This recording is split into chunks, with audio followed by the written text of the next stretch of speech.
Hello everyone and a very very good morning to all of you. सभी को visible Audible हूँ मैं? एक बार सभी लोग कमेंट करके बता देंगे कि हाँ जी मैम आप विजिबल भी हो और ऑडिबल भी हो। यस, चलिए। So welcome to session everyone. आप सभी का हार्दिक स्वागत है आज के सेशन में। जितने भी नए स्टूडेंट्स आए हैं इस चैनल पे पहली बार आए हैं, सबसे पहले इस चैनल को सब्सक्राइब जरूर कर लेंगे, इस वीडियो को लाइक जरूर कर देंगे और शेयर जरूर कर देंगे। तो स्टार्ट करने जा रहे हैं हम आज का सेशन वोकैबुलरी के साथ। Excited everyone? सभी लोग एक्साइटेड है? Super duper excited? चले गए। So let's get started. आज का पहला वर्ड है स्क्वीक करना। अगर आप स्क्वीक कर रहे हो इसका मतलब क्या है? आप बहुत तेजी से आवाज निकाल रहे हो। तो स्क्वीक करने का मतलब क्या हो गया? आप बहुत तेजी से क्या निकाल रहे हो? आवाज निकाल रहे हो, क्योंकि हम एक्शन की बात कर रहे हैं। पार्ट ऑफ स्पीच क्या हो गया? Right, part of speech is verb. ये शब्द आपका वर्ब हो गया। To make a short high pitched sound, इसका मतलब आप क्या कर रहे हो? बहुत ही ज्यादा शॉर्ट हाई पिच साउंड निकाल रहे हो। कोई दिक्कत किसी को इस वर्ड में? हाँ, एक सेकेंड, मुझे उनके कमेंट्स नहीं दिख रहे। Just give me a second.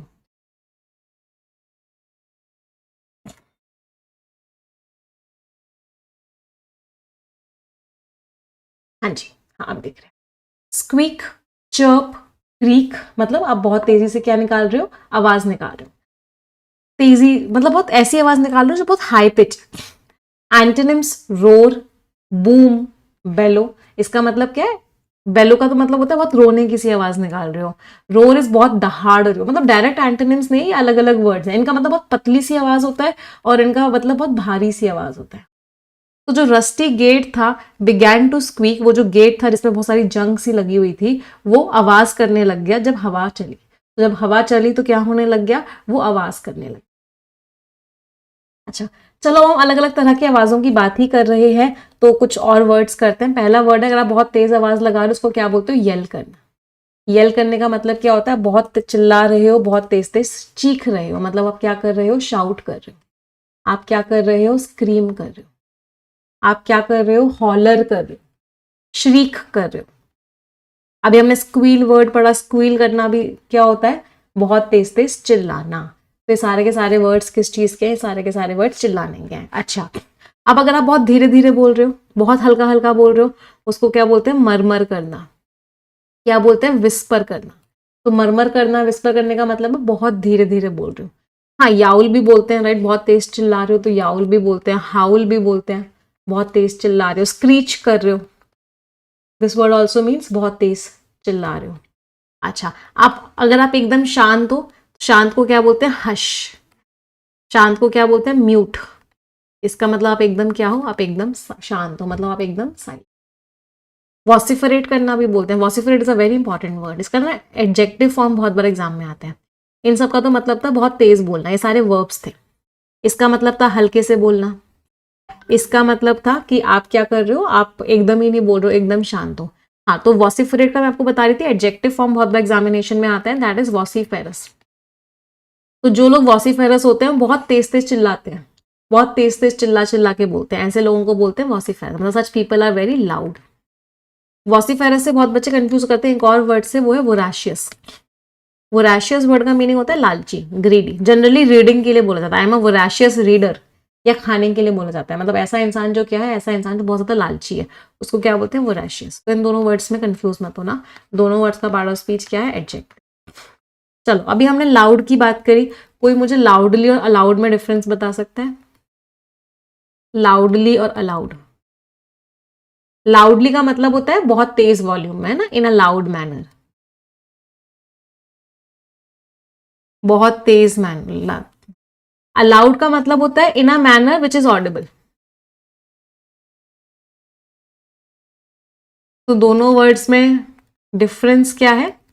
तो लाउडली का मतलब है वो चिल्ला चिल्ला के बोल रहा है, और अलाउड का मतलब है इतना बोल रहा है कि सुनाई दे रहा है। तो अलाउड बहुत कम आवाज भी हो सकती है, सिर्फ सुनाई देने वाली आवाज, लेकिन लाउडली मीन्स बहुत तेज तेज, बहुत चिल्ला चिल्ला। अगले वर्ड पे आते हैं मेलिफ्लुअस। बहुत बार एग्जाम में आया, जितने स्टार मार्क करने हैं कर लो। लास्ट में OUS लग रहा है, पार्ट ऑफ स्पीच क्या हो गया? एडजेक्टिव। मेलिफ्लुअस मीन्स बहुत ही मधुर सी आवाज, बड़ी प्यारी सी आवाज को क्या बोलते हैं? Mellifluous. Pleasant, smooth and sweet sounding, बड़ी प्यारी सी आवाज है।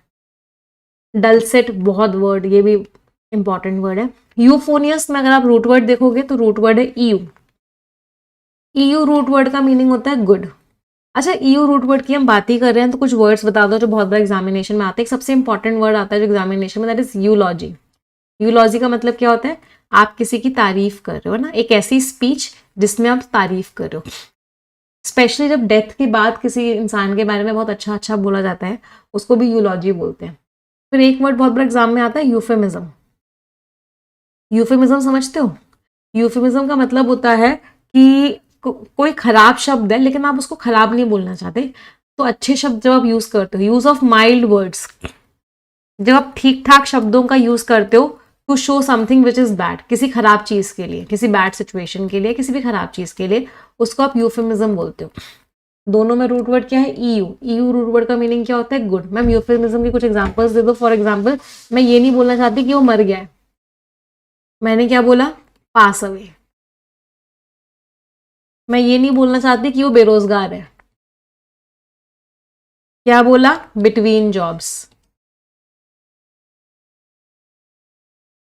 डिसेबल्ड नहीं बोलना चाहते, क्या बोला? Specially abled.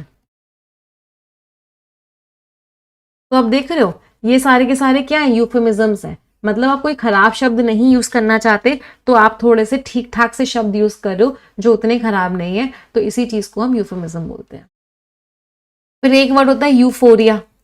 यूफोरिया क्या होता है? हैप्पीनेस। आप बहुत ज्यादा खुश हो तो जो हैप्पीनेस की सिचुएशन होती है उसको क्या बोलते हैं? यूफोरिया। हाँ, जैसे हाँ एक बच्चे ने बोला जैसे ब्लैक कलर है, तो ब्लैक कलर्ड लोग नहीं बोलते, पीपल ऑफ कलर बोल देते हैं, तो ये भी यूफेमिज्म है। तो यूफेमिज्म का मतलब क्या है कि आप अपने शब्दों को अच्छा प्रयोग कर रहे हो कि किसी को खराब ना लग जाए। और यूफोनी, फोन का मतलब होता है साउंड, ईयू का मतलब है गुड, इसका मतलब अच्छी साउंड है भाई, गुड साउंड इज यूफोनी। इसका जस्ट ऑपोजिट होता है कैको। कैको का मीनिंग होता है बैड, तो कैकोफोनी क्या होता है? खराब sound. Cacophony is what? Harsh sound, बहुत ही गंदी साउंड है, उसको क्या बोलते हैं? कैकोफोनी। कैकोग्राफी भी एक वर्ड होता है। ग्राफ रूट वर्ड का मीनिंग होता है आप कुछ लिख रहे हो, तो कैकोग्राफी का मतलब क्या? बहुत ही खराब हैंड राइटिंग है ना, very bad handwriting. What are you looking for? किस चीज की? यहाँ की? पानी एक ही है मेरे पास और में नहीं है। कैकोग्राफी का मतलब क्या हो गया? Bad hand writing. मतलब बहुत ही खराब हैंड राइटिंग को क्या बोलते हैं? कैकोग्राफी। तो मेलिफ्लुअस का मीनिंग क्या हो गया? बहुत ही प्यारी साउंड। यूफोनियस, सोनोरस मीन्स बहुत ही अच्छी साउंड। एंटोनिम्स, बहुत ही खराब साउंड है, हार्श साउंड है, ग्रेटिंग साउंड है, स्टूडेंट बहुत ही खराब साउंड है, कैकोफोनस है। कैकोफोनस का मीनिंग क्या हो गया? बहुत ही खराब साउंड। तो सिंगर की इतनी प्यारी आवाज थी जिससे कैप्टिवेट हो गई, कैप्टिवेट मीन्स अट्रैक्ट हो गई, तो ऑडियंस खिंची चली गई सिंगर की इतनी प्यारी आवाज से, पूरे के पूरे कॉन्सर्ट में इतनी प्यारी आवाज से ऑडियंस खिंची चली गई, अट्रैक्ट हो गई। चलो मुझे इसी बात पर अट्रैक्टिव वर्ड के भी कुछ सिनोनिम्स बता दो जल्दी से। कितने बताओगे? 20 बता दो जल्दी से, देखते हैं कितने लोगों को याद है। कोई चीज अट्रैक्टिव होती है तो कंपेलिंग होती है, बीविचिंग होती है, एंटाइसिंग होती है, एंथ्रॉलिंग होती है, कैप्टिवेटिंग होती है,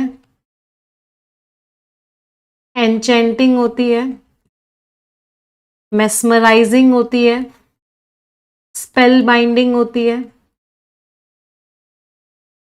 टिटिलेटिंग होती है, ल्योरिंग होती है, अल्योरिंग होती है, चार्मिंग होती है, फैसिनेटिंग होती है, आपको अपनी तरफ क्या कर रही होती है? खींच रही होती है। अडोरेबल, अडोरेबल मीन्स बहुत ही प्यारी होती है, अडोरेबल थोड़ा सा डिफरेंट वर्ड हो गया, नियर से प्रेटी होती है, ब्यूटिफुल होती है, स्टनिंग होती है, मतलब आपको अपनी तरफ क्या करती है? वो चीज खींच रही होती है। कितने हो गए? 5, 10, 2 वर्ड्स और बता दो। कोई चीज़ अगर बहुत ही अट्रैक्टिव है, आई कैचिंग होती है, वेरी गुड, आपको अपनी तरफ खींच रही है, मैग्नेटिक होती है, बहुत बढ़िया।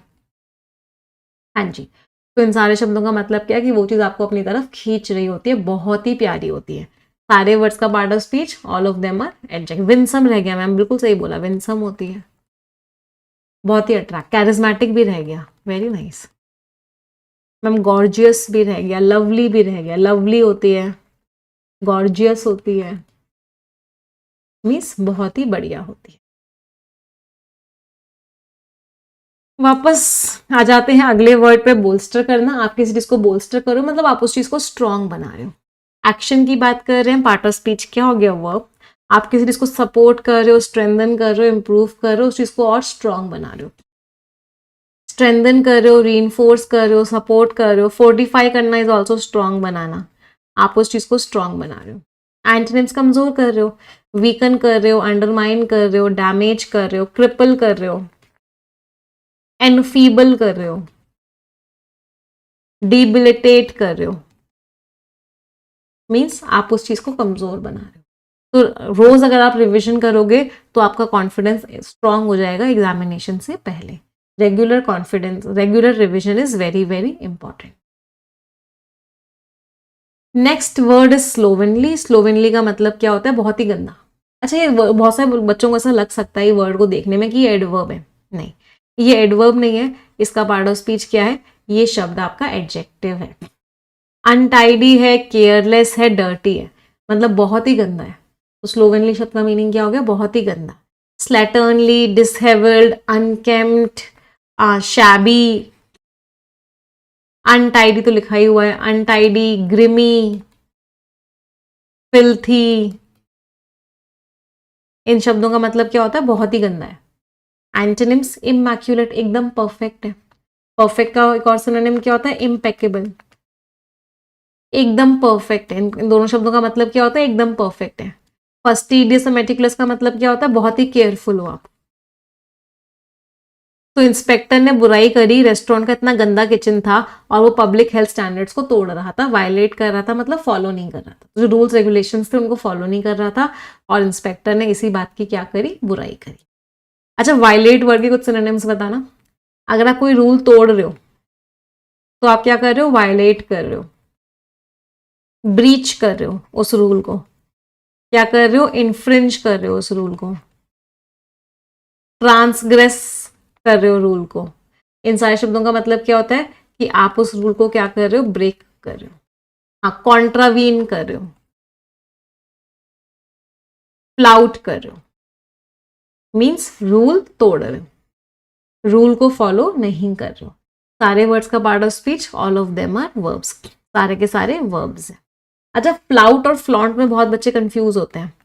फ्लाउट का मतलब क्या होता है, रूल तोड़ना, और फ्लॉन्ट का मतलब क्या होता है, आप क्या कर रहे हो, शो ऑफ कर रहे हो। सारे वर्ब्स ही हैं। तो फ्लाउट इज रूल तोड़ना and flaunt is show off करना। अच्छा, जो लोग शो ऑफ करते हैं उन लोगों को क्या बोलते हैं, जो लोग बहुत खर्चा करते हैं, बहुत शो ऑफ करते हैं, ऐसे लोग क्या होते हैं, ऑस्टेंटेशियस होते हैं, फ्लैम्बायंट होते हैं। जो लोग बहुत शो ऑफ करते हैं, प्रोडिगल होते हैं, प्रॉफ्लिगेट होते हैं, बहुत खर्चा वर्चा करते हैं, लैविश होते हैं, बहुत खर्चा करते हैं, एक्स्ट्रावेगेंट होते हैं, बहुत खर्चा करते हैं, स्पेंड थ्रिफ्ट होते हैं, मतलब बहुत ज्यादा खर्चा करते हैं ये लोग ना, ये सारे के साथ पॉम्पस वे में अपने हर प्रोग्राम को करते हैं, बहुत धूमधाम से करते हैं। तो ये सारे के सारे लोग क्या होते हैं, ये सारे के सारे लोग बहुत ही ज्यादा खर्चा करते हैं, बिल्कुल भी रुकते नहीं हैं। ये लोग क्या करते हैं, अगर मैं इसकी, ये तो एडजेक्टिव फॉर्म्स थे, अगर मैं इसकी वर्ब फॉर्म की बात करूं तो ये लोग क्या करते हैं, स्क्वैंडर करते हैं। स्क्वैंडर का मतलब क्या होता है, पैसा वेस्ट करते हैं। फ्रिटर अवे, बहुत बार एग्जाम में आया, स्क्वैंडर और फ्रिटर अवे, फ्रिटर अवे करते हैं, इन सबका मतलब क्या होता है, पैसा वेस्ट करते हैं, waste money is what fritter away करना या फिर स्क्वैंडर करना। दोनों वर्ड्स का पार्ट ऑफ स्पीच क्या है, both of them are verbs. चलिए वापस आ जाते हैं अगले वर्ड पे। The next word is quest. Quest means search, जैसे ढूंढता हूं मैं हर घड़ी, तो वो मेरी क्या है, क्वेस्ट है, मतलब मैं उस चीज को ढूंढ रहा हूं. Part of speech noun. A long and determined search for something, किसी चीज को आप ढूंढ रहे हो. सर्च, परस्यूट मीन्स उस चीज के पीछे पड़े हो. हंट, उस चीज को ढूंढ रहे हो, उस चीज के पीछे पड़े हो, मुझे वो चाहिए. एंटोनिम्स, हार मान लिया आपने, त्याग दिया है, निग्लेक्ट कर दिया है. तो उसने एक सर्च शुरू करी उस बीमारी का इलाज ढूंढने. क्या करी उसने, एक सर्च शुरू करी. अच्छा, जो हर चीज का इलाज होता है उसे क्या बोलते हैं, बहुत बारी वर्ड एग्जाम में आता है, पेनेशिया. पेनेशिया इज मीन्स रामबाण. रामबाण मीन्स क्योर ऑफ एवरीथिंग, हर चीज का इलाज. पेनेशिया. अगले वर्ड पे आते हैं. The next word is consonance. सबसे पहले तो देखो लास्ट में ए एन सी लग रहा है, पार्ट ऑफ स्पीच क्या हो गया, नाउन. एक रूट वर्ड है को शब्द का मीनिंग क्या होता है, टुगेदर. तो कंसोनेंस में सबकी सहमति है, सब लोग एक ही बात कह रहे हैं, अलग अलग बातें नहीं कर रहे हैं. अग्रीमेंट है, हार्मनी है, कंपैटिबिलिटी है, मतलब चीजें मैच कर रही है. हार्मनी है, अकॉर्ड है, कॉन्ग्रुएंस है. इसका मतलब क्या है, चीजें क्या कर रही है, मैच कर रही है. मैं जो कह रही हूँ वही आप कह रहे हो. तो जब मैं जो कह रही हूँ वही आप कह रहे हो, तो वर्ड क्या होता है, कंसेंसस है हमारे बीच में. हमारे बीच में क्या है, यूनानिमिटी है. मीन्स हमारे बीच में क्या है, अग्रीमेंट है.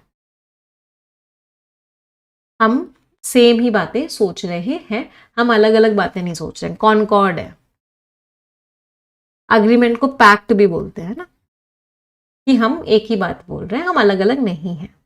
वर्ड्स का पार्ट ऑफ स्पीच, चारों वर्ड्स का पार्ट ऑफ स्पीच क्या है, all of them are nouns. अगर मैं फ्रेज की बात करूं तो we see eye to eye. See eye to eye का मतलब क्या होता है, हम एक दूसरे की बात से क्या कर रहे हैं, हम एक दूसरे की बात से अग्री कर रहे हैं. अच्छा, बहुत लोग हाँ, we are on the same page कह सकते हैं, राइट.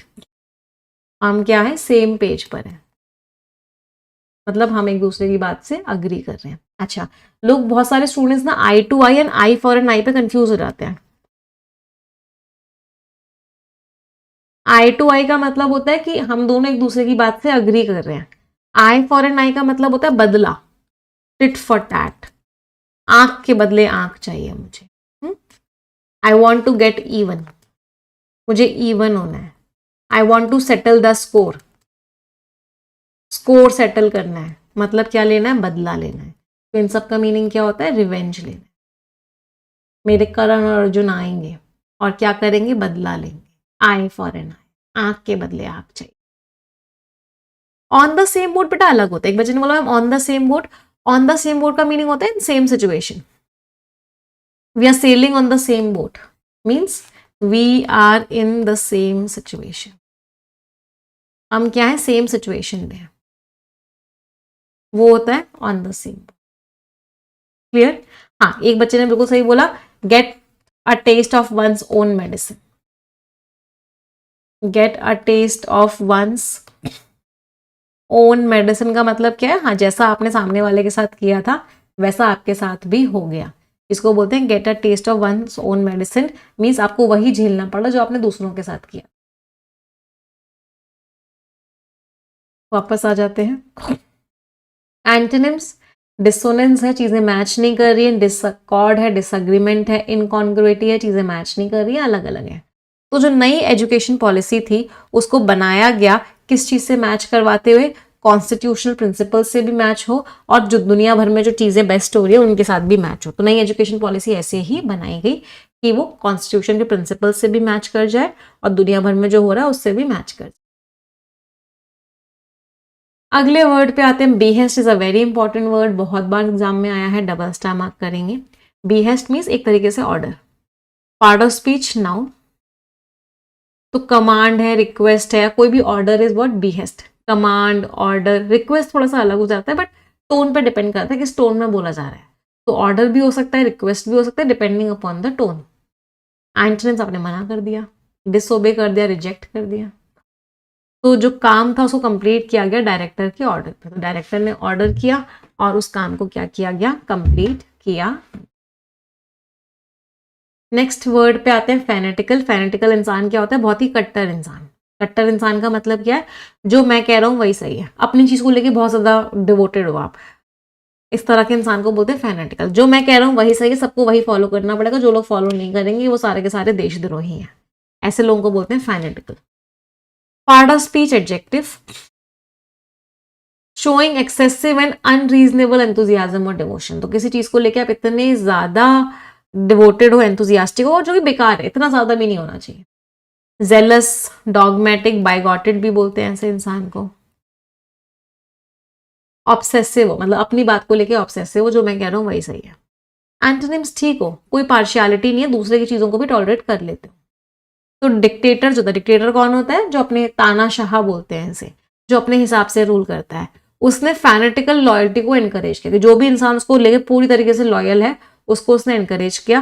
कोई भी जगह नहीं छोड़ी कि किसी और का कोई विचार ही नहीं हो सकता या कोई बुराई करे, उसकी कोई जगह ही नहीं छोड़ी उस डिक्टेटर ने। यहां से कुछ वर्ड्स करते हैं। डिक्टेटरशिप के बहुत बार वर्ड्स एग्जामिनेशन में आते हैं। डिक्टेटरशिप का मतलब क्या होता है? जब इंसान अपने हिसाब से रूल करता है। इसको क्या बोलते हैं? ऑटोक्रेसी।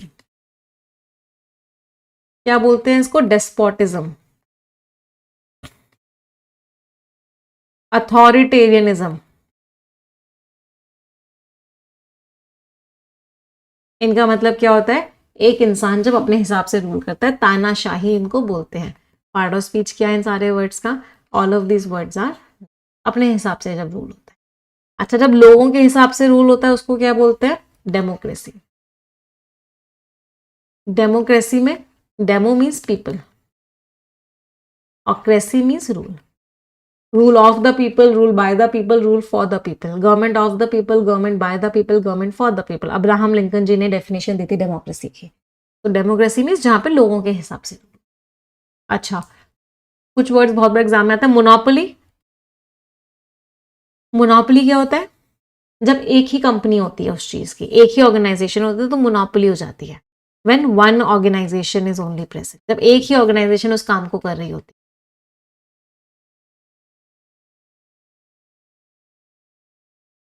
डुओपोली, जब दो हो जाती है। जब क्या हो जाती है? दो ऑर्गेनाइजेशन हो जाती है। ऑलिगार्की, ये तो इतनी बार एग्जाम में आया ना, क्या बताऊं। ऑलिगार्की एग्जामिनर का फेवरेट वर्ड है ये। जब थोड़े से लोग मिलकर रूल करते हैं। When a group of people rule, rule by a group of people, उसको क्या बोलते हैं? ऑलिगार्की। प्लूटोक्रेसी, जब अमीर लोग रूल करते हैं। रूल बाय वेल्दी पीपल, उसको क्या बोलते हैं? प्लूटोक्रेसी। मोनार्की, मोनार्क का मतलब राजा होता है। तो जब राजा रूल करता है, रूल बाय किंग, किंग को क्या बोलते हैं? मोनार्क। तो उसको क्या बोलते हैं? मोनार्की। सारे वर्ड्स का part of speech, all of them were nouns. सारे के सारे वर्ड्स आपके नाउन्स। अगले वर्ड पे आते हैं। द नेक्स्ट वर्ड इज एक्सट्रापेट कर देना। एक्सट्रापेट कर देना मीन्स आपने तबाह कर दिया। इसको याद कैसे कर सकते हो? एक्स्ट्रापेट अगर किसी का होगा तो वो उसको हटाने की कोशिश करेगा, कम करने की कोशिश करेगा, है ना। तो एक्स्ट्रापेट को डिस्ट्रॉय करना है। तो एक्स्ट्रापेट मीन्स कंप्लीटली डिस्ट्रॉय कर देना। एक्शन की बात कर रहे हैं। पार्ट ऑफ स्पीच क्या हो गया? वर्ब। इराडिकेट कर दिया, ऑब्लिटरेट कर दिया, एनहिलेट कर दिया, डेसिमेट कर दिया, मीन्स तबाह कर दिया, वाइप आउट कर दिया, तबाह कर दिया। एंटोनिम्स, प्रिजर्व करना है, नहीं मुझे तो अपना एक्स्ट्रा पेट बजा के रखना है। हाँ, सस्टेन करना है, चला के रखना है, परपेचुएट करना है, चलता रहे। तो इतने दसों सालों से वैक्सीनेशन के कैंपेन्स चल रहे हैं, तो जो इतनी खतरनाक बीमारी थी उसको रिमूव कर दिया गया रीजन से। तो वैक्सीनेशन के कैंपेन्स चलाए और इतनी खतरनाक बीमारी को उस पूरे एरिया से क्या कर दिया गया? रिमूव कर दिया गया, हटा दिया। अगले वर्ड पे आते हैं। The next word is jubilation. Jubilation is आज मैं ऊपर, जमाना है नीचे। आप बहुत खुश हो, बहुत हैप्पी हो। लास्ट में आई ओ एन लग रहा है। पार्ट ऑफ स्पीच क्या हो गया? Now. A feeling of great Joy, celebration और ट्रायम्फ, मतलब बहुत ही ज्यादा खुशी की फीलिंग। एक्सल्टेशन, एलेशन, एक्सटेसी, बहुत खुश हो, हद से ज्यादा खुश हो, यूफोरिया, पढ़ा था ना वर्ड। एंटोनिम्स, दुखी हो, दुखी हो, दुखी हो। तो खुशी के सीन सामने आए पूरी कंट्री में जब इतना इंपॉर्टेंट स्पेस मिशन जो है बहुत अच्छे से सक्सेसफुली हो गया, तो बहुत ज्यादा लोग खुश हो गए। अच्छा, मुझे हिस्टोरिक और हिस्टोरिकल में डिफरेंस बता सकते हो? हिस्टोरिक और हिस्टोरिकल, चलो इसी से मिलता जुलता एक और वर्ड लिख लेते हैं, हिस्टेरिया। तीनों वर्ड्स में डिफरेंस।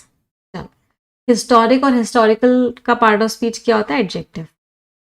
हिस्टोरिक मीन्स ऐसी चीज जो फेमस थी हिस्ट्री में, फेमस है या इंपॉर्टेंट है, मतलब इतनी इंपॉर्टेंट है कि हिस्ट्री में उसका नाम याद किया जाएगा। मतलब बहुत ही इंपॉर्टेंट चीज को क्या बोलते हैं? हिस्टोरिक, कि लोग इसको याद रखेंगे, इतनी इंपॉर्टेंट है। हिस्टोरिकल का मतलब होता है सिर्फ रिलेटेड टू हिस्ट्री, वो चीज जो सिर्फ और सिर्फ हिस्ट्री से रिलेटेड है वो हिस्टोरिकल होती है। इसको याद कैसे किया, मैंने कैसे याद किया इसको? हिस्ट्री से रिलेटेड चीजें तो बहुत सारी होंगी ना, फेमस कुछ ही चीजें होंगी, तो जिसकी बड़ी स्पेलिंग है वो हिस्ट्री से रिलेटेड है, फेमस कुछ ही चीजें होंगी तो जिसकी छोटी स्पेलिंग है वो फेमस है। तो इस तरीके से आप याद कर सकते हो, अदरवाइज आप क्या करोगे? बहुत ज्यादा कंफ्यूज हो जाओगे। अगला वर्ड है हिस्टीरिया। हिस्टीरिया का मतलब क्या? एक तरीके से पागलपन, एक तरीके से क्या बोल सकते हैं? फ्रेंजी। मतलब आप अपने आप को कंट्रोल ही नहीं कर पा रहे, अनकंट्रोल्ड इमोशंस। क्या होता है? हिस्टीरिया।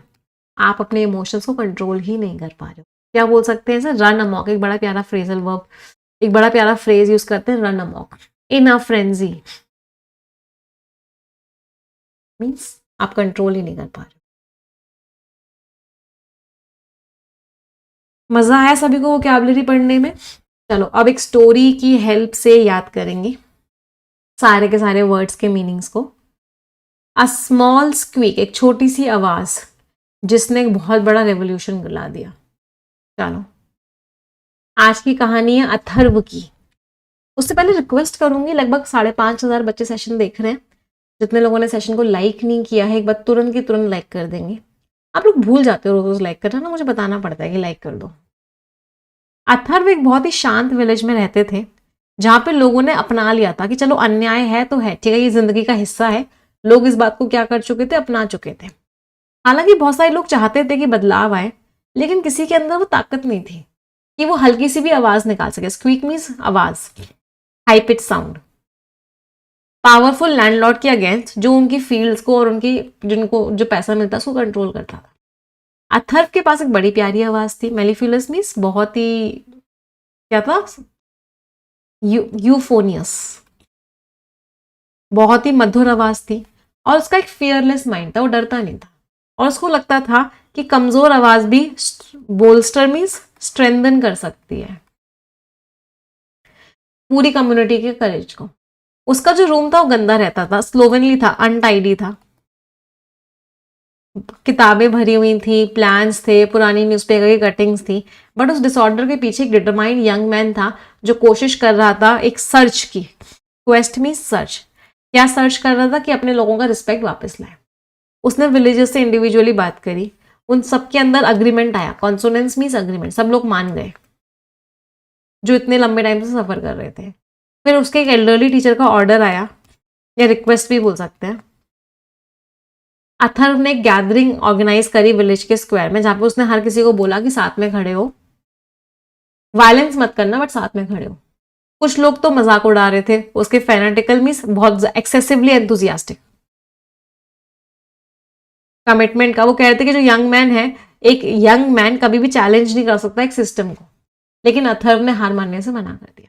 उसने सबूत इकट्ठा किया, पेटिशंस लिखे, अर्जियां लगाई, ऑफिशियल्स से बातचीत करी और अपना कैंपेन कंटिन्यू किया, जब तक धीरे धीरे फियर एक्सटरपेट हो गया, मतलब तबाह हो गया, खत्म हो गया विलेजर्स के दिल से। जो चीज एक छोटी सी आवाज की तरह शुरू हुई थी, वो एक बहुत बड़ी डिमांड बन गई जस्टिस की। और जब अथॉरिटीज ने इन्वेस्टिगेट किया लैंडलॉर्ड को और विलेजर्स को क्या किया, राइट्स दिए, पूरा का पूरा विलेज खुशी में झूम उठा। Jubilation means happiness. अथर्व ने रियलाइज किया कि रेवोल्यूशन शोर से नहीं शुरू होते हैं, कभी कभी वो एक कपकपाती हुई आवाज से भी शुरू होते हैं, जो आवाज शांत रहने से मना कर देती। जितने भी वर्ड्स हमने पढ़े थे वो सारे के सारे वर्ड्स हमारे रिवाइज हो गए। तो छोटी आवाज भी बहुत बड़ा बदलाव ला सकती है जब उसके अंदर करेज हो, यूनिटी हो और डिटर्मिनेशन। ये सारे के सारे वर्ड्स आप यहां से रिवाइज कर लें। आ जाते हैं वोकैबुलरी पे। एंटोमोलॉजी बहुत बार एग्जामिनेशन में आए। इंसेक्ट्स की जो स्टडी होती है उसको एंटोमोलॉजी बोलते हैं। एक और वर्ड बहुत बार एग्जाम में आता है, ऑर्निथोलॉजी। ऑर्निथोलॉजी क्या होता है? स्टडी ऑफ बर्ड्स, जो बर्ड्स की स्टडी होती है। एक और आता है एग्जाम में बहुत बार, ऑन्कोलॉजी। ऑन्कोलॉजी क्या होता है? Study of cancer. कैंसर की जो स्टडी होती है उसको क्या बोलते हैं? ऑन्कोलॉजी। ये तीन बहुत इंपॉर्टेंट है। लेक्सिकोग्राफर भी बहुत बार एग्जाम में आता है। ऐसा इंसान जो डिक्शनरीज लिखता है उसको क्या बोलते हैं? लेक्सिकोग्राफर। लेक्सिकोग्राफर जैसे एक और वर्ड एग्जाम में आता है, कार्टोग्राफर। कार्टोग्राफर कौन होता है? जो मैप्स ड्रॉ करता है, मैप्स को स्टडी करता है, ड्रॉ करता है, उसको बोलते हैं कार्टोग्राफर। कैरेवान मतलब बहुत सारे लोग एक साथ चल रहे हैं, कैरेवान। कैटलॉग सभी को पता है, सारे के सारे आइटम्स की एक लिस्ट सब जगह जो अरेंज्ड है। कैटलॉग आप लेते हो, कोई भी सामान खरीदने जाते हो उसका कैटलॉग मांगते हो, है ना, जिसमें सब कुछ लिस्ट हो, सबके प्राइस वगैरह सब लिखे हो, उसको क्या बोलते हैं? कैटलॉग। फ्रेजल वर्ब्स, ये तो कल वाली ही आ गई है, हम चलो रिवाइज कर लेते हैं, कोई बात नहीं। एंट्रस्ट टू, आपने किसी को कोई जिम्मेदारी दी है, मैनेजर ने प्रोजेक्ट की जिम्मेदारी सबसे एक्सपीरियंस्ड एम्प्लॉय को दे दी। एंट्रस्ट विद, आपने तो एंट्रस्ट के साथ टू भी लगाते हैं, विद भी लगाते हैं। इंटरेस्टेड विद कब लगाते हैं? इंटरेस्टेड टू कब लगाते हैं? जब कोई जिम्मेदारी दे रहा होता है तो आप इंटरेस्ट टू लगाते हो। जब उसको जिम्मेदारी मिल रही होती है तो आप इंटरेस्ट विद लगाते हो। तो he entrusted the project to him, she was entrusted with the project. तो जब मिल रही होती है जिम्मेदारी, इंटरेस्ट विद। जब कोई जिम्मेदारी दे रहा होता है, इंटरेस्ट टू। इवन अप करना मीन्स बैलेंस करना उस चीज को, आप किसी चीज को बैलेंस कर रहे हो, इवन अप कर रहे हो। एक्सपोज टू, कोई चीज किसी चीज के कॉन्टैक्ट में है, तो he was expose to virus, तो वो वायरस के कॉन्टैक्ट में है। तो एक्सपोज टू मीन्स कॉन्टैक्ट में। इडियम्स एंड फ्रेजेस पे आ जाते हैं। Step in the right direction, एकदम सही डायरेक्शन में एक कदम, तो आप इंप्रूवमेंट की तरफ बढ़ रहे हो, सोल्यूशन की तरफ बढ़ रहे हो। Step in the right direction.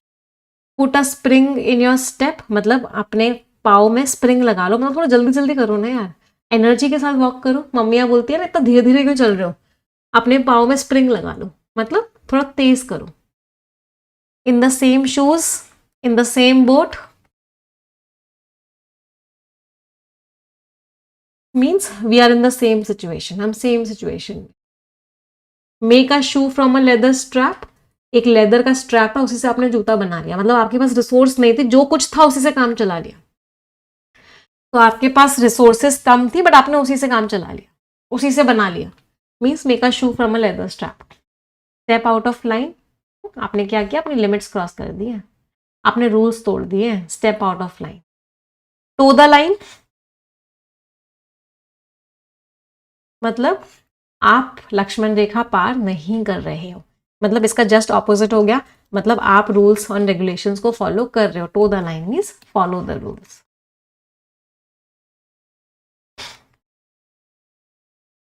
कोई दिक्कत, कोई दुविधा, कोई परेशानी यहां तक? ये स्टोरी सभी लोग टेलीग्राम चैनल से पढ़ेंगे। English with Nimisha Bansal Telegram channel पे आपको ये पीडीएफ शेयर हो जाएगा, तो वहां से आप ये स्टोरी पढ़ सकते।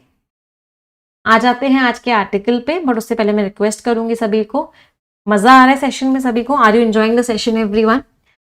परफेक्शन 8.2 आई होप सभी को पता है, स्टार्ट हो गया है। इंट्रोडक्टरी क्लास देख ली सभी ने? जिन लोगों ने अभी तक परफेक्शन 8.0 ज्वाइन नहीं किया है वो आज क्या ज्वाइन कर लेंगे। आपको दो क्लासेस देखनी है, पहली इंट्रोडक्टरी क्लास देखनी है, दूसरी हाउ टू डू स्किमिंग की क्लास देखनी है। कल से आपकी लाइव क्लास स्टार्ट हो जाएगी परफेक्शन 8.0 में। 50% का आपको डिस्काउंट भी मिल रहा है, आप NB60 कोड लगाओगे यू विल गेट 50% डिस्काउंट। तो मेक श्योर करो कि आज के आज हर हालत में सभी लोग परफेक्शन 8.0 को ज्वाइन कर लें। बिल्कुल बेसिक लेवल से हम इंग्लिश स्टार्ट कर रहे हैं। 3 महीने मुझे चाहिए होंगे आप सभी के, और आपकी इंग्लिश बहुत स्ट्रांग बना दूंगी, इस बात को का वादा कर सकती हूँ। ऊपर से IBPS PO, SBI PO के नोटिफिकेशन तो थे ही थे, IBPS क्लर्क का भी शॉर्ट नोटिफिकेशन आ चुका है। इस बार वैकेंसीज बहुत ज़्यादा एक्सपेक्टेड है। IBPS PO में भी वैकेंसीज इंक्रीज हो गई हैं, आप लोगों को पता होगा। IBPS क्लर्क में भी वैकेंसीज आएंगी और फिर वो इंक्रीज फिर से होंगी। SBI क्लर्क की भी अच्छी खासी वैकेंसीज आने वाली हैं इस बार। तो इस बार वैकेंसी की कोई कमी नहीं है, आपकी तैयारी में कमी नहीं रहनी चाहिए। इस बार अगर सिलेक्शन नहीं होगा तो वो आपकी तैयारी की कमी की वजह से होगा, वैकेंसीज में, अपॉर्चुनिटीज में कोई कमी नहीं है। तो अगर अभी तक अपनी तैयारी स्टार्ट नहीं की, आज से करो। IBPS क्लर्क आएगा, SBI क्लर्क आएगा, फिर RRB PO आएगा, RRB क्लर्क आएगा। 5 से 6 महीने में सारे एग्जाम्स आ जाएंगे। अगर 5 से 6 महीने भी लग के तैयारी करोगे तो बहुत चांसेस हैं कि एक ना एक एग्जाम तो निकल जाएगा। और जो बच्चे पहले से तैयारी कर रहे हैं उनका तो निकल ही जाएगा, अगर वो अच्छे से तैयारी कर रहे थे तो। हाँ, जो बच्चे SSC CGL की तैयारी कर रहे हैं, डिफेंस की तैयारी कर रहे हैं, तो ये सारे एग्जाम्स भी है। इंग्लिश तो सब में सेम ही है, कोई फर्क नहीं है इंग्लिश में। Forced labour pars on India and the US new tariffs. तो इंडिया ऑन पार्स का मतलब समझते हैं, बहुत ही रिडिकुलस सी सिचुएशन, एक बहुत ही अजीब सी सिचुएशन को बोलते हैं फार्स, मतलब बहुत ही खराब सी सिचुएशन। तो फोर्स्ड लेबर की एक बड़ी खराब सी सिचुएशन है। इंडिया और US के नए टैरिफ्स की बात करें, टैरिफ्स मीन्स जो टैक्सेस लगा रहा है US। चलो पहले आप पढ़ेंगे फिर हम समझाएंगे। Read it everyone.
पढ़ लिया सभी ने? क्या कह रहे हैं ऑथर? द 10% टैरिफ, जो 10% का टैक्स है, जो यूनाइटेड स्टेट्स ने इंडिया के ऊपर लगाया और बहुत सारी कंट्रीज के ऊपर लगाया है, ओवर देयर इम्पोर्ट्स, किस चीज के ऊपर टैक्स लगाया है? कि जो इंपोर्ट करेंगे वो गुड्स को, उन सामान को, सपोजिडली मेड यूजिंग, जो कैसे बनाए जा रहे हैं, फोर्स्ड लेबर यूज करके बनाए जा रहे हैं, इज मियरली, मियरली मीन्स केवल, ये एक कोशिश है कि वो क्या लगा दे, परमानेंट टैरिफ्स लगा दे, परमानेंट टैक्सेस लगा दे इन कंट्रीज पे। एंड वंस अगेन, और एक बार फिर से ये हाईलाइट करता है कि कितने फायदे होंगे अगर हमारी एक ट्रेड डील अच्छी सी हो जाए US के साथ। US का सुप्रीम कोर्ट जो फरवरी 2026 में उन्होंने डिसीजन दिया, डेल्ट अ बॉडी ब्लो, इसने क्या किया, एक डेल्ट अ बॉडी ब्लो, पूरा का पूरा क्या होता है, एक फ्रेज होता है, इसका मतलब क्या होता है कि एक तरीके से हुआ क्या, US ने कोई एक्शन लिया और उस एक्शन के ऊपर सुप्रीम कोर्ट ने वहां पे क्या किया, सुप्रीम कोर्ट ने एक तरीके से बोल सकते हैं कोई चीज एक अटैक सा हो, मतलब ब्लो का मतलब होता है एक तरीके से अटैक। तो यहाँ पे इस लाइन का मतलब क्या है, यहाँ पे इस लाइन का मतलब है कि एक तरीके से चीजें अच्छे से नहीं हो पाई, उस अटैक की वजह से चीजें फेल हो गई। तो US सुप्रीम कोर्ट का जो डिसीजन था, उसने एक तरीके से क्या किया, फेल कर दिया। किस चीज को फेल कर दिया, एक अटैक किया। किस चीज पे अटैक किया, कौन सी चीज है जो फेल हो गई, US की जो कोशिशें थी, किस चीज को लेके कोशिशें थी, कि वो ट्रेड डील सिक्योर कर पाए। तो सुप्रीम कोर्ट का जो डिसीजन आया उसकी वजह से ये चीजें नहीं हो पाई। जो मेन थ्रेट है, थ्रेट का मतलब क्या होता है, खतरा, तो जो मेन खतरा है of high reciprocal tariffs. High reciprocal tariffs का मतलब समझते हो? रेसिप्रोकल टैरिफ का मतलब क्या होता है कि एक कंट्री मान लो चाइना है और एक यूएस है, इसने इसके ऊपर टैक्स लगाया तो इसने पलट के भी इसके ऊपर टैक्स लगा दिया। तो जो पलट के टैक्स लगाने वाली बात होती है उसको आप क्या बोलते हो, रेसिप्रोकल टैरिफ। तो ये जो खतरा है ये खतरा हट चुका है। यूएस प्रेसिडेंट डोनाल्ड ट्रंप का सोल्यूशन क्या आया इस चीज का, कि इसने एक टेम्पररी 10% का टैक्स लगा दिया सारी की सारी कंट्रीज पे। लेकिन इस चीज में दो कमजोरियां हैं। कौन कौन सी वो दो कमजोरियां हैं? पहला है कि ये 150 दिन में एक्सपायर कर जाए। मतलब ये जो टैक्स है ये सिर्फ और सिर्फ कितने दिन के लिए लगाया गया है, ये टैक्स सिर्फ 150 दिन के लिए लगाया गया है। और ये जो टैक्स है ये सारी कंट्रीज में बराबरी का लगाया गया है, रिगार्डलेस ऑफ, इस बात से फर्क नहीं पड़ता, किस बात से फर्क नहीं पड़ता कि उनकी यूएस के साथ डील हुई है या नहीं हुई है। तो ये टैक्स हर कंट्री पे बराबरी का लगाया है यूएस ने। Those tariffs have now expired. अब वो वाले जो टैरिफ्स हैं, पता नहीं होता कौन सा टैरिफ्स की बात कर रहे हैं, आगे समझ में आएगा, वो एक्सपायर हो चुके हैं। सेक्शन 301 के जो फोर्स्ड लेबर टैरिफ्स हैं, जो आप जबरदस्ती काम करवा रहे हो किसी से, उसके जो टैरिफ्स हैं जिनको पिछले हफ्ते अनाउंस किया गया, आर मोर परमानेंट, ये ज्यादा परमानेंट है, एंड हैव कार्व्ड आउट, और इन्होंने बेनिफिट्स दिए हैं उन कंट्रीज को जिन कंट्रीज की ट्रेड डील है यूएस के साथ। चलो, तो पूरे पैराग्राफ में ऑथर क्या कह रहे हैं, पूरे पैराग्राफ में ऑथर कह रहे हैं, अब समझ में आया कि दो टैरिफ्स कौन से वाले, जो मिस्टर ट्रंप ने जो टेम्पररी 10% का टैरिफ लगाया था सारी कंट्री पे, वो एक्सपायर हो गया। पूरे पैराग्राफ में क्या बोला गया कि यूएस को ना टैरिफ लगाने हैं, उसने क्या किया, 10% का टैरिफ लगाया है। किस चीज को लेके, फोर्स्ड लेबर को लेके। फोर्स्ड लेबर का मतलब क्या है कि अगर कोई भी चीज बनी है और वो फोर्स्ड लेबर से बनी है तो अगर उसका इंपोर्ट करता है यूएस तो उस पर 10% का टैक्स लगेगा। अच्छा, दूसरी बात क्या है, इन्होंने पहले एक टेम्पररी 10% का टैरिफ लगाया था 150 दिन के लिए, और वो सारी कंट्रीज पे बराबरी का लगाया था। लेकिन अब वो जो टैरिफ है वो एक्सपायर हो चुका है। अब ये जो नया वाला टैरिफ लगाया है इन्होंने, जो पिछले हफ्ते ही अनाउंस किया है, एक तो ये टेम्पररी नहीं है, ये परमानेंट है, और दूसरी बात ये सब पे बराबरी का नहीं लगा। जिन कंट्रीज की ट्रेड डील्स हुई हैं यूएस के साथ, उन कंट्रीज के लिए ये कुछ फायदेमंद है। चलो, कैसे फायदेमंद है ये ऑथर आगे बताएंगे। मेन आइडिया ये कहता है कि यूएस को टैरिफ्स बहुत पसंद है। चलो पढ़ेंगे सभी लोग।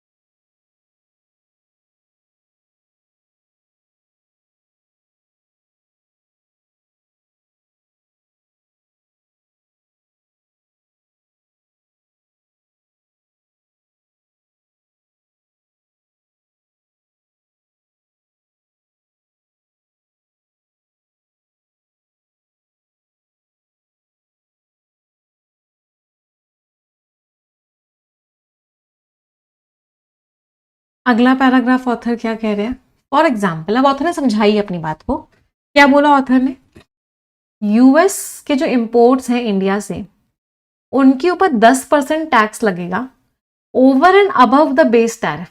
तो जो बेस टैरिफ है जो यूएस हर किसी से चार्ज करता है, उसके ऊपर 10% टैक्स लगेगा। जो यूरोपियन यूनियन और ताइवान है उनके ऊपर टोटल टैरिफ लगेगा 10%। मतलब समझ रहे हो? तो एक तो बेस टैरिफ है जो यूएस लेता है, उसके ऊपर लगेगा 10%, जबकि यूरोपियन यूनियन और ताइवान में ओवरऑल ही 10% लगेगा। मतलब यूरोपियन यूनियन और ताइवान को फायदा मिला है, इंडिया को वो फायदा नहीं मिला अभी। सिमिलर बेनिफिट्स, ऐसे सेम बेनिफिट्स जब अकॉर्ड मीज गिवन, दिए गए हैं जापान को, साउथ कोरिया को, स्विट्जरलैंड को। इन सब की ट्रेड डील्स हैं यूएस के साथ और अलग अलग स्टेजेस पर है फॉर्मलाइजेशन के, अलग अलग लेवल्स पर चल रही हैं। इन सबको फायदे दिए गए हैं। इफ स्टॉपिंग फोर्स्ड लेबर, अगर यूएस की सरकार का मकसद ये था कि फोर्स्ड लेबर को रोका जाए, ये प्राइमरी फोकस था, तो टैरिफ्स को सबके साथ इक्वली लगाते। तो टैरिफ्स जो है इक्वली लगाए जाने चाहिए थे सारे ऑफेंडर्स में। तो जहां जहां फोर्स लेबर चल रही है वहां वहां सब जगह टैरिफ लगाए जाने चाहिए थे। फर्क नहीं पड़ना चाहिए था कि क्या ट्रेड डील का स्टेटस है। बट टैरिफ्स पे भी would not have had as many product wise exemptions। तो प्रोडक्ट वाइज कोई छूट नहीं होनी चाहिए थी। अगर आपका मकसद था कि आपको फोर्स लेबर ही खत्म करनी है तो प्रोडक्ट वाइज छूट नहीं होनी चाहिए थी, और कंट्री वाइज कोटा भी नहीं होना चाहिए था जो फाइनल वर्जन में है। There is also the question of, एक सवाल और क्या है कि जो यूएस है क्या वो पीनलाइज करना चाहिए दूसरी कंट्रीज को अगर वो किसी थर्ड पार्टी के साथ ट्रेड कर रही है तो। इंडिया के ऊपर कोई इल्जाम नहीं है कि हम फोर्स लेबर यूज करते हैं। इंडिया के ऊपर ऐसा कोई इल्जाम नहीं है फोर्स लेबर का, फिर भी इंडिया के ऊपर टैरिफ लगे हैं। क्यों? क्योंकि दूसरों के ऊपर भी लगे हैं। This soon after the US government, और ये चीज कब हुई यूएस सरकार ने? जब यूएस सरकार ने कोर्ट को बोला कि मुझे दुनिया की पुलिस नहीं बनना है। यूएस कोर्ट को बोल रहा है कि मुझे दुनिया की पुलिस नहीं बनना है, और फिर बोल रहा है कि दुनिया तुम जहां जहां फोर्स लेबर करवाओगी वहां वहां मैं टैक्स लगाऊंगा। फिर ऊपर से छूट दे रहा है कंट्रीज को, इनके साथ ट्रेड डील हुई है, इनके साथ ट्रेड डील नहीं हुई है, इस प्रोडक्ट पे करना है, इस प्रोडक्ट पे नहीं करना है। तो ये जो यूएसए कर क्या रहा है समझ नहीं आ रहा, ये करना क्या चाहता है।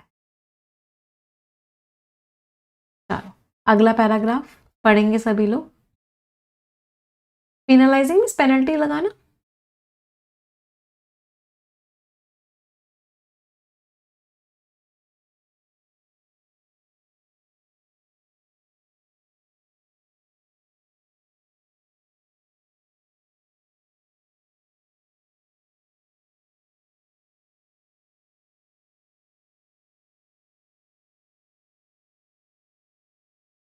पूछ रहे हैं फोर्स लेबर का मतलब, फोर्स लेबर भाई जबरदस्ती से आप किसी से काम करवा रहे हो, किसी को डरा रहे हो, धमका रहे हो, फोर्स यूज कर रहे हो और उससे काम करवा रहे हो, वो अपनी मर्जी से छोड़ नहीं सकता काम।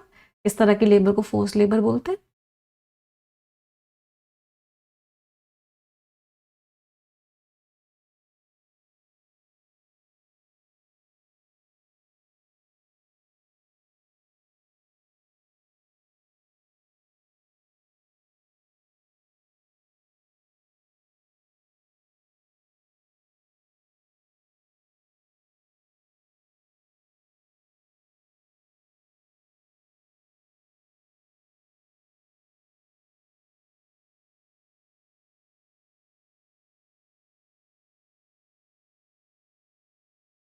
अगला पैराग्राफ ऑथर क्या कह रहे हैं? India has done well, India ने अच्छा काम किया है to reduce the propose tariffs, कि जो हमारे ऊपर 12.5% का टैरिफ लग रहा था हमने उसको फाइनल 10% करवा लिया। द सेम एज, ये बराबरी का है या फिर कुछ कॉम्पिटिटर से अच्छा है हमारा। ऑल इट टुक, क्या लगा? एक नोटिफिकेशन दिया हमने जिसमें हमने बैन कर दिया द इम्पोर्ट, नहीं एक नोटिफिकेशन आया जिसमें सामान का इंपोर्ट बैन किया गया जो सामान फोर्स लेबर से बना हुआ है। द एक्शन इटसेल्फ, ये जो एक्शन है इसको इंप्लीमेंट करना मुश्किल होगा क्योंकि जो कंट्रीज हैं जैसे कि चाइना और मलेशिया, इनको क्या करना पड़ेगा कि इंडियन गवर्नमेंट ऑफिशियल्स आए, विजिट करें, इन्वेस्टिगेट करें लेबर कंडीशंस को। तो इंडिया ने एक नोटिफिकेशन दिया कि हम कोई भी सामान इंपोर्ट नहीं करेंगे जो फोर्स लेबर के द्वारा बना हुआ है। लेकिन ये बात कहना आसान है, करवाना मुश्किल है। अब इंडिया हर कंट्री में जाके चेक थोड़ी ना करेगा कि फोर्स लेबर से काम हो रहा है या नहीं हो रहा है, इन्वेस्टिगेशन थोड़ी ना करेगा, तो ये एक्शन करना मुश्किल है। But simply issuing the notification, लेकिन सिर्फ और सिर्फ इस नोटिफिकेशन देने की वजह से हमको एक टैरिफ में रिडक्शन मिल गया। टैरिफ हमारा थोड़ा सा कम हो गया, 12.5 से 10 हो गया। हाउएवर, लेकिन अनसर्टेनिटी अभी भी बनी हुई है, परसिस्ट मींस कंटिन्यू कर रही है। सिंस द अदर सेक्शन, जो दूसरा सेक्शन 301 इन्वेस्टिगेशन है या फिर ऑन एक्सेस कैपेसिटी, तो अब एक और इन्वेस्टिगेशन का सेक्शन है, वो अभी भी प्ले आउट मीन्स अभी तक पता नहीं चला है वो कैसे आएगा, और उसकी वजह से हो सकता है हमारे ऊपर और टैक्सेस लग जाए। इट इज हाईली अनलाइकली, इस बात के चांसेस बहुत कम है कि इंडिया जो है एक ट्रेड डील को एक्सेप्ट करेगा जब तक वो टैरिफ्स क्लियर नहीं हो जाते। तो तब तक हमारी ट्रेड डील नहीं होगी यूएस के साथ जब तक हमारी वो चीजें क्लियर नहीं हो जाती ओवरऑल टैरिफ कितना लगेगा इंडिया पे। ऐसा कहने के बाद जो टैरिफ्स हैं वो इंडिया को पुश नहीं करने चाहिए एक डील की तरफ, ऐसा ना हो कि यूएस के टैरिफ की डर की वजह से ही हम डील कर लें यूएस के साथ, ऐसा नहीं होना चाहिए। एक्सपीरियंस हैज शोन, एक्सपीरियंस ने क्या दिखाया है कि यूएस का जो टैरिफ लैंडस्केप है, जो पूरा का पूरा इन्वायरमेंट है, जो पूरा का पूरा टैरिफ का सिस्टम है, वो रेडिकली मीन्स बहुत ज़्यादा भी बदल सकता है even after a deal is sine. मतलब डील साइन करने के बाद भी यूएस कुछ कर दे तो पता नहीं है। तो ऑथर ने क्या बोला कि यूएस कैसा है, बहुत ही कभी भी कुछ भी कर देता है। मान लो हमने टैरिफ के डर की वजह से डील साइन कर ली, लेकिन उसके बाद भी उसने टैरिफ चेंज कर दिया, तो हम क्या कर लेंगे? तो हमें टैरिफ के डर की वजह से डील नहीं साइन करनी चाहिए यूएस के साथ, हमें सोच समझ के डील साइन करनी चाहिए।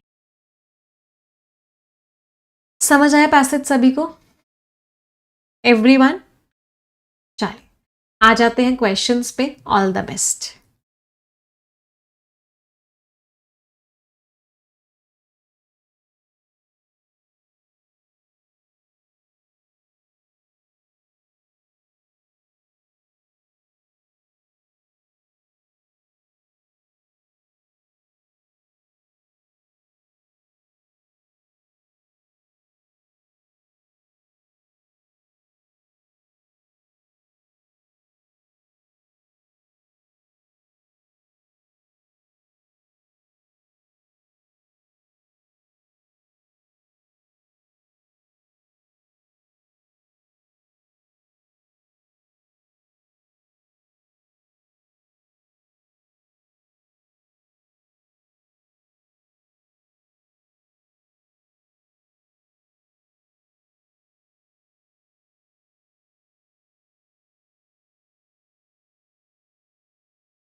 चलिए let's discuss it.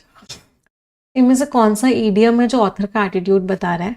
A house built on sand, sand पर घर बना हुआ है, मतलब कभी भी चेंज हो जाएगा, मतलब वो चीज़ इतनी फिक्स तो है ही नहीं, मतलब परमानेंट नहीं है। सही बात है, उनके डिसीजंस भी परमानेंट नहीं होते, कभी भी कुछ भी कर देते हैं। Move the goal post, bar bar move कर देते हैं, मतलब चेंज कर देते हैं बार बार। सही बात है, चेंज कर देते हैं। Cut through the red tape, इसका मतलब क्या है? रूल्स कम कर रहे हैं, रिड्यूस रूल्स, रूल्स कम तो नहीं कर रहे हैं वो। तो answer is B, both A and B. Permanent नहीं है, बार बार चेंज करते रहते हैं, कभी कुछ कर देते हैं, कभी कुछ कर देते हैं, कभी कुछ कर देते हैं, बार बार चेंजिंग है।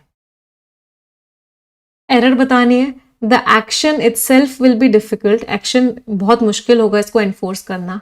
सबसे पहले तो कोई भी मॉडल वर्ब होती है या will, shall, can, may, might, कुछ भी होता है, हमेशा याद रखना वर्ब की फर्स्ट फॉर्म आती है ना। तो रिक्वायर्स नहीं, रिक्वायर आएगा। वो रिक्वायर करेगा कंट्रीज को, जैसे कि चाइना और मलेशिया हैं, to allow Indian government officials की, जो इंडियन गवर्नमेंट ऑफिशियल्स हैं वो विजिट करें और इन्वेस्टिगेट करें देयर। चाइना और मलेशिया दो कंट्रीज है ना, तो उनकी लेबर कंडीशंस, उसकी नहीं, चाइना और मलेशिया दो कंट्रीज हैं, इट्स सिंगुलर होता है, देयर प्लूरल होता है। तो हमें दो पार्ट्स में एरर मिला, क्यू और एस में, तो answer is B, only 2।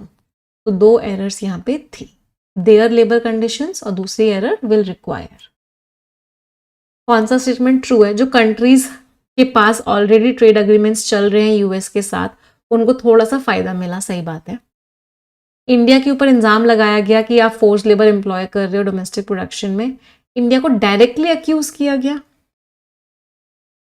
Directly accused, हाँ वैसे अगर इंडिया के ऊपर टैरिफ लगा है तो कह सकते हैं इंडिया को डायरेक्टली अक्यूज किया, बट डायरेक्टली अक्यूज का मतलब होता है सीधे सीधे इल्जाम लगाना, तो सीधे सीधे तो इल्जाम नहीं लगा, इस डायरेक्टली वर्ड ने घोटाला कर दिया। देखो अक्यूज तो किया है, अब इस क्वेश्चन में क्या अक्यूज तो किया है, क्योंकि इंडिया के ऊपर वो टैक्स लगाया है, इसका मतलब अक्यूज तो किया है, लेकिन डायरेक्टली अक्यूज का मतलब होता है सीधा सीधा बोल रहे हो ऐसा, तो इस डायरेक्टली वर्ड ने घोटाला किया है यहाँ पे। सेक्शन 301 की जो इन्वेस्टिगेशन है, जो एक्सेस कैपेसिटी से कंसर्न है, अभी तक उसका रिजल्ट नहीं आया है, और हो सकता है आगे के डिसीजन उसके बेसिस पे हो। सही बात है, वो चीज अभी तक अनसर्टेन है, ये पता नहीं क्या होगा। तो answer is A and C, both A and C. Tariff लगाया तो अक्यूज तो किया, बट डायरेक्टली अक्यूज नहीं किया। डायरेक्टली का मतलब है सीधा सीधा बोल के। इनमें से कौन सा कंक्लूजन है जो पैसेज से आप निकाल सकते हो? जो यूएस टैरिफ पॉलिसी की इनस्टेबिलिटी है, कभी भी कुछ भी हो जाता है, इसकी वजह से प्रेडिक्टेबिलिटी कम हो जाती है। तो कंट्रीज को चाहिए, बट यूएस प्रेडिक्टेबल है नहीं, कभी भी कुछ भी कर देता है। एथिकल जस्टिफिकेशन जो है वो खुद से एक्सप्लेन करते हैं हर फीचर को, नहीं एथिकल जस्टिफिकेशन तो एक्सप्लेन कर ही नहीं रहे, अलोन वर्ड ने घोटाला कर दिया। एथिकल मीन्स जो सही है ये गलत है, इसको बोलते हैं एथिकल। टेम्पररी ट्रेड मेजर्स को हटाया जा सकता है ड्यूरेबल मैकेनिज्म से, जो अचीव करते हैं सिमिलर पॉलिसी ऑब्जेक्टिव्स। तो जो टेम्पररी ट्रेड के मेजर्स हैं उनको और भी ज्यादा ड्यूरेबल मैकेनिज्म से हो सकता है रिप्लेस किया जाए। सही बात है, रिप्लेस कर रही यूएस ना, पहले उसने टेम्पररी टैरिफ लगाया था 10% का, याद है, जो 150 दिन का था, अब उसने इसको परमानेंट कर दिया, तो वो टेम्पररी को ड्यूरेबल से कर रहा है, तो आगे हो सकता है आगे भी ऐसा करे। तो answer is D, both A and C. A और सी आपके दोनों के दोनों आंसर्स हैं। कोई परेशानी? अगले क्वेश्चन पे आ जाते हैं। टोन्स बतानी है। डिसर्निंग का मतलब क्या होता है? डिसर्निंग का मतलब होता है कि ऑथर ने अपने बहुत ज्यादा जजमेंट यूज किया है, शार्प जजमेंट यूज किया है, चीजों को बहुत अच्छे से एनालाइज किया है। तो सही बात है, ऑथर ने एनालाइज तो किया है। अगला वर्ड है इंटेरोगेटिव। ऑथर ने क्या इंटेरोगेशन किया है, कोई सवाल उठाया है, तो ऑथर ने सवाल तो नहीं उठाया है ना। तो डिसर्निंग तो थी ऑथर की टोन, ऑथर ने बहुत जजमेंट यूज किया है, बहुत सोच समझ के आर्टिकल लिखा है, बट ऑथर ने कोई सवाल नहीं उठाया। मेजर्ड बहुत नपी तुली तोल है, हाँ टोन है, हाँ मेजर्ड है, बहुत नपी तुली है। ऑथर ने बहुत ज्यादा बुराई भी नहीं करी, बहुत ज्यादा तारीफ भी नहीं करी, ऑथर ने बहुत बैलेंस्ड रखी है टोन। एडमोनिटरी, ऑथर ने क्रिटिसाइज किया यूएस को क्रिटिसाइज ना, कि तुम कभी भी कुछ भी कर देते हो यार, थोड़ा तो सुधर जाओ, तो यूएस को क्रिटिसाइज किया है। यूफोरिक, बहुत खुश हैं ऑथर आज मैं ऊपर, नहीं। ऑथर बहुत तारीफ कर रहे हैं किसी की, नहीं। ना ही ऑथर तारीफ कर रहे हैं ना ही खुश हैं, तो ऑथर की टोन नपी तुली है और ऑथर ने क्रिटिसाइज किया है। Answer is D, only B, सिर्फ और सिर्फ बी ऑप्शन है आंसर। कोई परेशानी? क्या क्या स्कोर्स रहे सभी के रीडिंग कॉम्प्रीहेंशन में? चलिए आ जाते हैं स्किमिंग वाले आर्टिकल पे। बहुत ही प्यारा आर्टिकल है। उससे पहले मैं फिर से रिक्वेस्ट करूंगी, लगभग 7,000 बच्चे सेशन देख रहे हैं, जितने लोगों ने लाइक नहीं किया हुआ है तुरंत की तुरंत लाइक कर देंगे। परफेक्शन का स्टडी प्लान मैं आपको एकदम लास्ट में दे दूंगी बेटा सेशन की, कि क्या स्टडी प्लान होगा, डोंट वरी। एकदम लास्ट में हम डिस्कस करेंगे परफेक्शन के स्टडी प्लान के बारे में, और पार्सिंग भी हम लास्ट में करेंगे, जहाँ पे हम हर वर्ड का पार्ट ऑफ स्पीच समझते हैं, पार्सिंग उसको भी हम एकदम एंड में करेंगे। All art and no deal, सिर्फ आर्ट है, कोई डील नहीं है। यूएस और सऊदी अरेबिया की जो न्यूक्लियर डील है उसकी हम बात करेंगे। पहले आप पूरा खुद से करेंगे, फिर हम समझाएंगे। All the best every.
अभी ऑडिबल हूँ? Now am I audible? हाँ जी। चलिए, आई थिंक माइक की खत्म।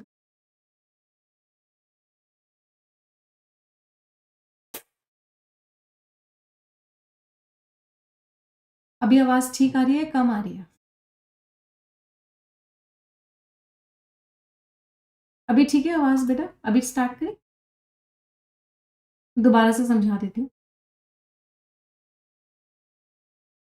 तो जो एक यूएस और सऊदी अरेबिया की डील हुई यूएस ईरान के बीच में, जो वॉर इस टॉपिक पे हुई थी न्यूक्लियर प्रोग्राम को लेके, ये बहुत खराब समय पे आई है। मैटर्स और कॉम्प्लिकेटेड हो गए। यूएस प्रेसिडेंट ट्रंप ने अग्रीमेंट को साइन करने के बाद क्या बोला कि सऊदी अरेबिया को अब्राहम अकॉर्ड ज्वाइन करना चाहिए। सऊदी अरेबिया चाह रहा है कि वो एक न्यूक्लियर प्रोग्राम डेवलप करें। आज जो वहाँ के किंग हैं वो चाहते हैं कि वो इन सब चीज़ों में भी एक्सपैंड करें। अभी बहुत ही ज़्यादा ऑयल और गैस पे डिपेंडेंट है वो। उनको लगता है न्यूक्लियर पावर होगा तो वो अपनी कंट्री की डिमांड पूरी कर पाएंगे और ऑयल और गैस और ज़्यादा फ्री हो जाएगा। तो इनका पहला जो न्यूक्लियर एम्बिशंस थे, उन्होंने इस चीज़ के बारे में बात कर इस चीज़ को लिया था जब मिस्टर ट्रंप का पहला टर्म था। अगला, उनके बाद जो बाइडेन आए, उन्होंने एक डील करी, लेकिन उन्होंने बोला कि रियाद को मतलब सऊदी अरेबिया को अब्राहम अकॉर्ड्स ज्वाइन करना पड़ा। उस समय सऊदी अरेबिया नॉर्मल था इसराइल के साथ रिश्ते ठीक करने के लिए, लेकिन हमास ने जो अटैक किया और इसराइल ने जो वॉर की, इसकी वजह से सऊदीज ने इस आइडिया को छोड़ दिया। जुलाई 22 की डील बताती है कि जो यूएस है और सऊदी जो है उनकी बातचीत चल रही है और वो न्यूक्लियर कोऑपरेशन को लेके इंटरेस्टेड है। एनपीटी का साइन किया हुआ है सऊदी अरेबिया ने, उसके पास हक है कि वो एक पीसफुल न्यूक्लियर प्रोग्राम कर सकता है। लेकिन जो अग्रीमेंट अनाउंस किया यूएस के सेक्रेटरी ने, उसमें एक पॉसिबिलिटी है कि न्यूक्लियर एनरिचमेंट हो सकता है सऊदी की सॉइल पे। यूएस क्या कह रहा है कि कोई भी उसकी सॉइल पे ये सब चीजें नहीं होनी चाहिए। मतलब यूएस क्या चाहता है कि न्यूक्लियर प्रोग्राम ना हो। अग्रीमेंट जो है इसमें सऊदी अरेबिया को ये चीज़ फॉलो करने की ज़रूरत नहीं है। जिस जो इंस्पेक्टर्स को पावर देता है कि वो वहाँ पे इंस्पेक्शन करते हैं, तो इंस्पेक्शन वहाँ नहीं होना चाहिए अग्रीमेंट के हिसाब से। इस चीज़ की वजह से चिंताएं हो गई हैं कि जो किंगडम है वो क्या करेगा। हो सकता है वो अपने न्यूक्लियर प्रोग्राम को वेपन्स में भी यूज़ कर ले। फिर बुराई हुई इस चीज़ की। मिस्टर ट्रम्प ने डिक्लेयर किया कि ये डील तभी होगी जब सऊदी अरेबिया इस चीज़ को साइन करेगा। एक ऐसी कंडीशन है जो तब नहीं थी जब अग्रीमेंट साइन हो। इस चीज़ को लेके अब रियाद जो है कॉन्फिडेंट नहीं रहेगा। रियाद ऑलरेडी क्वेश्चन कर रहा है कि यूएस जो सिक्योरिटी गारंटी देता है उसका क्या विश्वसनीयता है। अगर डील आगे बढ़ती भी है तो ईरान जो है और स्ट्रांग हो जाएगा कि मैं भी अपने यहाँ न्यूक्लियर प्रोग्राम। मिस्टर ट्रम्प का ऑब्जेक्टिव था कि वो चीज़ों को ठीक करें, और लेकिन इस डील को एग्जीक्यूट करके और उल्टा हो गया। वो अच्छे से नहीं कर पाते चीज़ों को, कब अनक्लियर कंडीशंस होती हैं, उनकी कंडीशंस चेंज होती रहती हैं बार बार। इसकी वजह से ईरान और डिटरमाइंड हो गया और सऊदी और चिंतित हो। ये रिजल्ट होता है कि मिस्टर ट्रंप करते का जो वर्जन है आर्ट ऑफ द डील, वो डील खराब ही कराते हैं। मतलब ऑथर ने मिस्टर ट्रंप की बुराई करी कि वो हर बार डील खराब करा। तो कॉन्ट्रडिक्शन क्या था? कॉन्ट्रडिक्शन ये था कि यूएस ने सऊदी अरेबिया को एनकरेज किया कि तुम यूरेनियम को एनरिच करो, तुम न्यूक्लियर प्रोग्राम को अच्छे से करो। एनकरेजमेंट दिया नहीं, यूएस ने अलाउ कर दिया कि चलो तुम कर सकते हो। ईरान को वो मना कर रहा है और सऊदी को अलाउ कर रहा है। यूएस ने इस ट्रीटी को हटा दिया, सऊदी अरेबिया ने अब्राहम रिकॉर्ड्स को रिजेक्ट किया। यूएस ने सऊदी को अलाउ किया और ईरान को मना कर रहा है। ये कॉन्ट्रडिक्शन बस बी। अगला लॉजिक क्या था? Saudi Arabia civilian nuclear energy क्यों करना चाहता है? क्योंकि वो डिपेंडेंस कम करना चाहता है। किस चीज के ऊपर? ऑयल और गैस के ऊपर। वो चाहता है कि मेरे पास जितना भी ऑयल वगैरह है वो मैं एक्सपोर्ट करूं और अपने यहाँ न्यूक्लियर एनर्जी से इलेक्ट्रिसिटी की डिमांड पूरी करूं। इंपोर्टेड नेचुरल गैस नहीं, ऑब्लिगेशंस नहीं। हाँ, वो अपनी डोमेस्टिक इलेक्ट्रिसिटी डिमांड को पूरा करना चाहता है न्यूक्लियर एनर्जी से और अपने एक्सपोर्ट्स बढ़ाना चाहता है। सी। बहुत सारे बच्चों ने इसका आंसर डी मार्क किया, कभी भी एग्जामिनेशन में भी ऐसा आता है। आंसर डी नहीं, आंसर सी है, तो ध्यान से देखो। बहुत बड़े एग्जाम में भी आता है। एक बार किस एसबीआई पीओ के एग्जाम में आया था, एरर डिटेक्शन का क्वेश्चन था। बच्चों को लग रहा था हम सही आंसर मार, और उन्होंने ये देखा ही नहीं। Always look at it carefully, हमेशा देखना, यहाँ पे गड़बड़ कर सकते हो। चलिए प्रीवियस ईयर क्वेश्चंस पे आ जाते हैं। अनकूथ मीन्स बहुत ही ज्यादा रॉ सा इंसान, बहुत ही ज्यादा अनमैनर्ड। वीनल करप्ट इंसान। विस्टफुल मतलब आपके अंदर एक चाहत है किसी चीज़ को पाने की। योग आप ज्वाइन कर रहे हो चीज़ों को। Zenith the highest point. B C D E and A. Course everyone. Previous year idioms. Gift of the gap बहुत अच्छा बोलते हो आप। गो टू द डॉग्स बहुत बुरी तरीके से बर्बाद हो गए हो। Have an axe to grind आपका खुद का कोई फायदा है। इन अ नटशेल में थोड़े से शब्दों में कीप एन आर्म्स लेंथ किसी को दूर रख रहे हो। B A C E. Course everyone. 10 शब्द हैं, इनमें से 3 वर्ड्स का मीनिंग सभी लोग कमेंट्स में लिखेंगे। आप सभी की जिम्मेदारी है कि आप कम से कम 3 वर्ड्स का मीनिंग कमेंट्स में लिखेंगे। इट इज़ अ रिस्पॉन्सिबिलिटी और हर बच्चा अपनी जिम्मेदारी पूरी करेगा। जो जो बच्चे अपनी जिम्मेदारी पूरी करेंगे उनमें से एक बच्चे को हम success no more an illusion book भी गिफ्ट करेंगे। उस बच्चे के घर वो बुक भिजवाई भी जाएगी। तो मेक श्योर करो कि सभी लोग अपनी जिम्मेदारी ज़रूर पूरी करें। सभी लोग कम से कम 3 वर्ड्स का मीनिंग कमेंट्स में ज़रूर लिखें। Everyone has to write. जिस बच्चे के घर बुक भिजवाई जा रही है उस बच्चे का नाम है अविनाश। बेटा एक मेल कर देना, एक स्क्रीनशॉट भेज देना, टीम आपके घर आपकी बुक भिजवा। अब आ जाते हैं परफेक्शन 8.0 के स्केड्यूल में। इंट्रोडक्टरी क्लास और 2 इंट्रोडक्टरी क्लास हैं। एक इन दोनों को आपको वॉच करना है आज के आज। और कल से आप रीडिंग कॉम्प्रीहेंशन प्रीलिम्स की क्लास में आओगे। परफेक्शन बैच में भले ही आप हिंदी मीडियम के हो, बिल्कुल बिगिनर हो, कोई दिक्कत नहीं है। हम हर टॉपिक को प्रीलिम्स लेवल से लेके चलते हैं और मेंस लेवल तक। प्रीलिम्स लेवल से लेके चलेंगे हम हर टॉपिक को और मेंस लेवल तक। और बिल्कुल चिंता मत करो, आपकी इंग्लिश बहुत स्ट्रांग हो जाएगी। आपको ग्रामर ग्रंथ की क्लासेस देखनी होती हैं। आपको मॉक टेस्ट भी दिया जाता है इसके अंदर। आपको प्रीलिम्स की, मेंस की सारी क्लासेस दी जाती है। पूरी जिम्मेदारी मेरी होती है आपकी इंग्लिश इंप्रूव करने की अगर आप परफेक्शन बैच में एनरोल कर लेते। लाखों बच्चे परफेक्शन बैच में रेगुलरली आते हैं। अगर आप नहीं आ रहे हो तो कहीं ना कहीं आप उन बच्चों से बहुत। आज आपको ऑफर भी मिल जाएगा। NB60 आप कोड लगाओगे, आपको 50% का डिस्काउंट भी मिल जाएगा। 29 जुलाई है आज और कल। कल से तो बैच ही स्टार्ट हो रहा है। आज आपको एक इंट्रोडक्टरी क्लास देखनी है तो मेक श्योर करो कि आप आज के आज सब्सक्रिप्शन ले लो, दोनों क्लासेस देख लो इंट्रोडक्टरी वाली। और कल से 11 बजे लाइव आना। यहाँ से आप स्कैन करके डायरेक्टली क्लास में आ सकते हो। येस ऑफिसर एप्लीकेशन पे आपको जाना होगा, वहाँ पे आपको क्लासेस मिलेंगी। परफेक्शन जो लेटेस्ट है 8.0 आपको देखना है। परफेक्शन 8.0 की पहली क्लास से आपको yes officer English exclusive subscription आपको लेना। कोई दिक्कत किसी को? अगर जिन बच्चों ने रिकॉर्डेड लिया हुआ है उनको लाइव चाहिए तो अपग्रेड करवा सकते हैं। आपको मॉक टेस्ट का प्लेटफॉर्म चाहिए, ऑफिसर लैब आप ले सकते हैं। आपको सारे सब्जेक्ट्स पढ़ने हैं, English, quants, reasoning, general awareness. कल SBI क्लर्क, IBPS क्लर्क का शॉर्ट नोटिस आया है। भर भर के वैकेंसीज आने वाले हैं। तो अगर आप चाहते हो कि मेरा यह सिलेक्शन हो जाए तो आपको बहुत ही कम प्राइस में कंप्लीट सब्सक्रिप्शन मिल रहा है, वो आप ज्वाइन कर सकते हैं। सफलता आपका कोड लग जाए।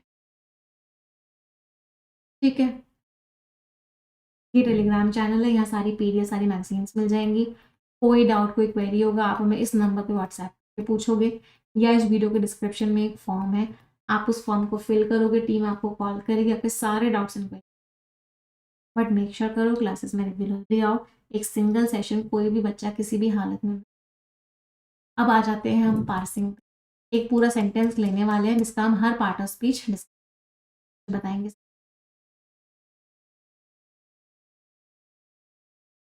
Preventing digital payment fraud. देखो प्रिवेंटिंग वैसे V1+ING है, बट यहाँ पे ना जेरेंड की तरह यूज हुआ है। डिजिटल आपका एडजेक्टिव हो गया। पेमेंट फ्रॉड, पेमेंट भी एडजेक्टिव ही मान लो क्योंकि फ्रॉड्स है यहाँ पे noun. But basic noun, main noun क्या है यहाँ पे? प्रिवेंटिंग। प्रिवेंटिंग रिक्वायर्स, फ्रॉड्स की वजह से वर्ब नहीं आई है। किस चीज को रिक्वायरमेंट है? फ्रॉड्स को नहीं, प्रिवेंटिंग को। तो यहाँ पे जो सब्जेक्ट है वो प्रिवेंटिंग है, इसलिए हमने इसको जेरेंड बोला। सब्जेक्ट हमेशा नाउन या प्रोनाउन हो सकता है। इसका मतलब V1+ING यहाँ पे नाउन का रोल प्ले कर रहा है, इसलिए जेरेंड है।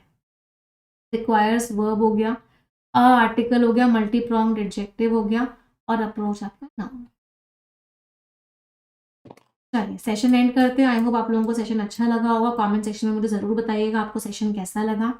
फीडबैक ज़रूर दीजिएगा सेशन का, क्योंकि आपका फीडबैक मेरे लिए बहुत बहुत मैटर। सेशन एंड करते हैं। Thank you.